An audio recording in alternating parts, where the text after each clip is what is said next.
Hey guys, I'm sitting here about to get into this little arts and craft project, but before I do, I just wanted to share these Utilocraft acrylic paint markers with you because I am obsessed. They are my new favorite thing. Okay, so in this pack you get 4 black and 4 white, as you can see, and honestly the quality is top notch. What I like about these is that the paint goes on super bold and opaque right away.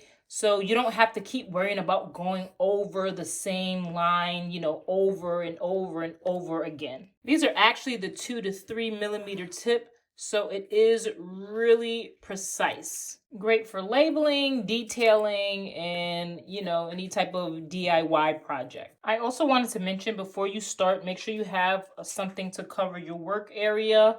But if it gets on your fingers, like as you can see, I have a little on my finger here, you just take a wet rag and you can just wipe and it comes off really easily. As you can see, I've used these on wood.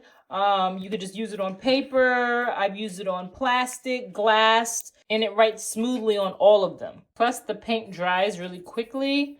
It doesn't smear, as you can see. And once it is dry, it's actually permanent and waterproof. So if you like crafting, painting, or just want reliable paint markers that actually show up the first time and work well, I definitely recommend these.